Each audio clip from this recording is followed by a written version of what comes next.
नमस्कार, मी विजय चोरमारे. मित्रांनो, आज पुन्हा आपण बोलणार आहोत कोल्हापूर उत्तर विधानसभा मतदारसंघात जी पोटनिवडणूक सुरू आहे त्या पोटनिवडणुकीच्या संदर्भाने. या पोटनिवडणुकीचा प्रचार अंतिम टप्प्यात पोहोचलेला आहे आणि दोन्ही बाजूंनी जी शक्ती प्रदर्शन सुरू आहे त्या शक्ती प्रदर्शनामुळे कोल्हापुरातलं वातावरण प्रचंड तापलेलं आहे.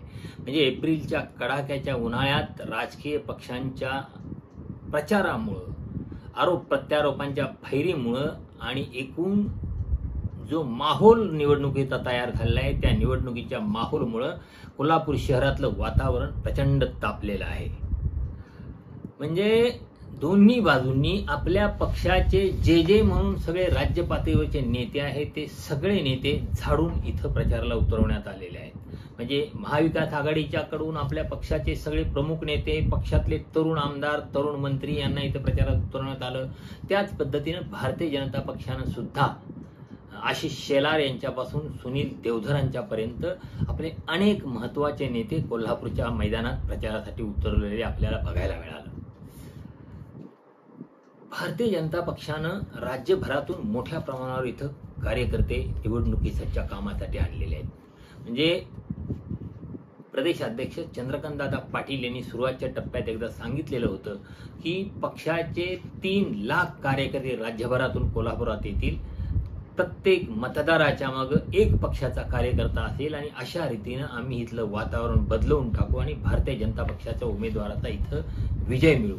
म्हणजे हा आत्मविश्वास त्यांनी व्यक्त केलेला होता. आणि खरं तर 3 लाख कार्यकर्ते आलेत की किती माहिती नाही, पण भारतीय जनता पक्षाचे राज्यभरातून अनेक कार्यकर्ते इथे दाखल झाले आहेत. कोल्हापूरची निवडणूक ही काही काँग्रेसची आणि भाजप यांच्यातली निवडणूक नाही. ही निवडणूक सत्यजित कदम किंवा जयश्री जाधव यांच्यातली निवडणूक नाही, तर ही निवडणूक आहे भारतीय जनता पक्षाचे प्रदेशाध्यक्ष चंद्रकांतदादा पाटील आणि राज्याचे गृहराज्यमंत्री सतेज पाटील यांच्यातली.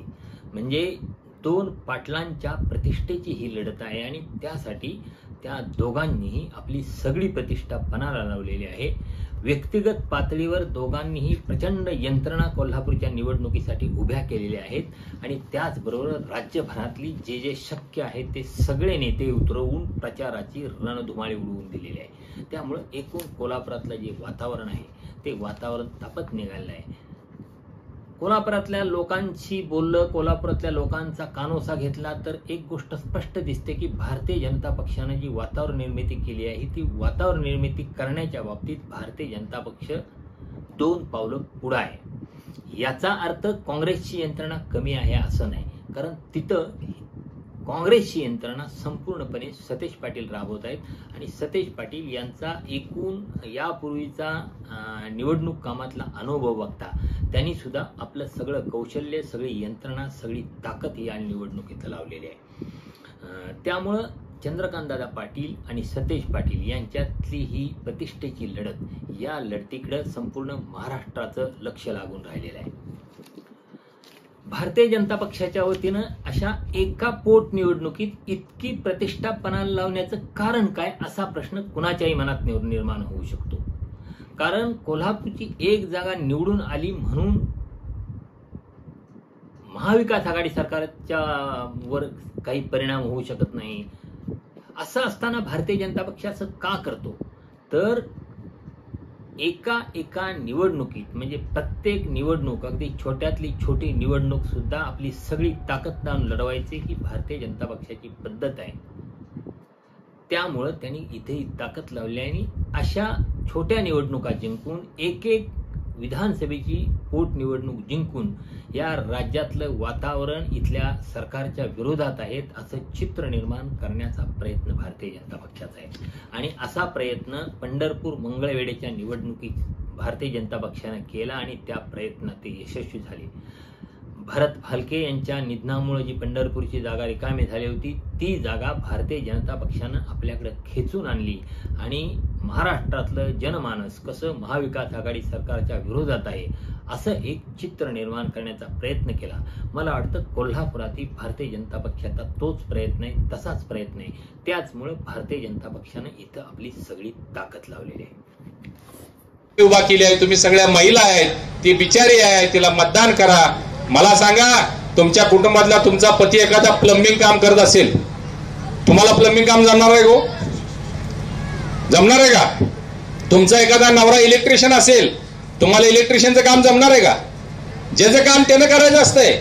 माळी चेंबर्स अपार्टमेंट मधल्या महिलांना इथे एक फडके काकू म्हणून राहतात. त्यांनी काय केलं, सर्व सुवासिनींना सांगितलं की मी नर्मदा परिक्रमा करून आले. काही जणांना सांगितलं की गंगापूजन मी करून आले, तर त्याचा प्रसाद आहे म्हणून सांगितलं. त्यामुळे ह्या अपार्टमेंट मधल्या सर्व महिला शेवटी पूजा म्हणलं की भावनिक होतात. त्यामुळे सर्वजण अगदी ओटी घेऊन जाऊ का काय या विचारानं किंवा कॉन्ट्रीब्युशन काढून त्यांना काही गिफ्ट द्यावं काय, हे सगळे विचार करून त्या भावनेनं प्रसाद या भावनेनं त्या हॉटेलमध्ये जेवणासाठी गेल्या. जेवणासाठी जाईपर्यंत त्यांना काही कसलीच कल्पना नव्हती. तिथं गेल्यानंतर त्यांना समजलं की भाजपचे एक लोक येत आहेत, त्यांचे सत्कार चालू आहेत, ते भाषण करतायत, ते सांगतात की आम्हाला मतं द्या वगैरे. हे जे सगळं वातावरण बघितल्यावर महिलांचा सर्वांचा अपमान झालेला आहे. आज या महालक्ष्मीच्या ठिकाणी, कोल्हापूर सारख्या ठिकाणी, जगज्जननी अंबाबाईच्या ठिकाणी, आज मंगळवारच्या ठिकाणी या सुवासिनींचा सर्व अपमान झालेला आहे आणि तो आम्ही अजिबात सहन करणार नाही. आम्हाला खोटं बोलूनच तिथं त्यांनी घेऊन गेले. आम्हाला तो काही प्रश्न नव्हता. आम्हाला सुहासिनींना त्यांनी बोलवलं. फडके मॅडमने आम्हाला नेलं आणि तिथं सांगितलं की आम्हाला सुहासिनींना बोलवलं म्हणून गेलो. आम्हाला याची काहीच कल्पना नव्हती की भाजप आहे किंवा काही जे काही तुमचं आहे त्याची काहीच कल्पना नव्हती. आता ही जी दोन चित्र आपण बघितली, म्हणजे पहिलं धनंजय माडिक यांचं वक्तव्य आणि दुसरं जे महिलांचं चित्र आहे ते,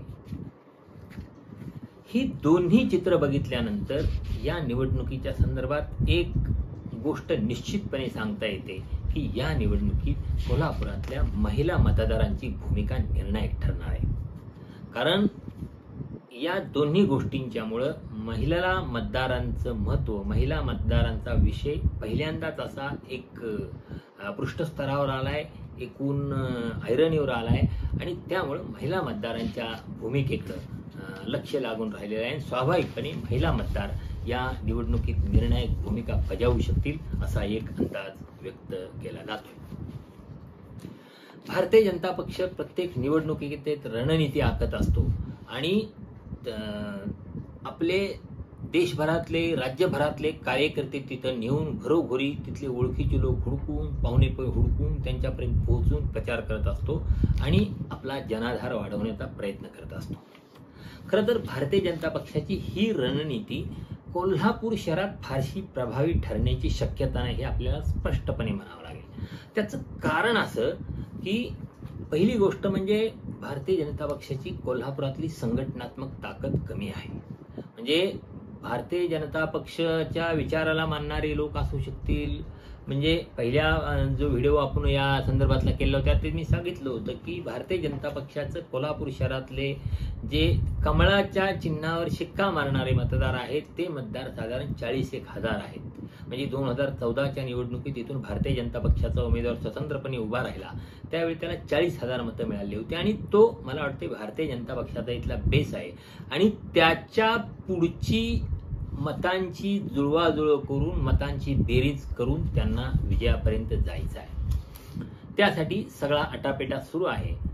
पण मी मगाशी म्हटलं की ज्या पद्धतीनं अन्यत्र त्यांची रणनीती यशस्वी होते ती रणनीती कोल्हापुरात यशस्वी होण्याची शक्यता कमी आहे. मी म्हणतो याचं कारण असं की ही एका शहरापुरती निवडणूक असल्यामुळं इथं राष्ट्रीय मुद्द्यांचा फारसा प्रभाव नाही. म्हणजे एरवी कसं असतं, सार्वत्रिक निवडणुकीमध्ये राष्ट्रीय पातळीवरचे, राज्य पातळीवरचे अनेक प्रश्न असतात, अनेक मुद्दे येतात आणि त्यावर वातावरण फिरत असतं, वातावरण बदलत असतं. इथं ही एकच पोटनिवडणूक असल्यामुळं असं काही राज्य पातळीवरचं किंवा राष्ट्रीय पातळीवरच्या वातावरणाचा प्रभाव इथं पडण्याचं कारण नाही.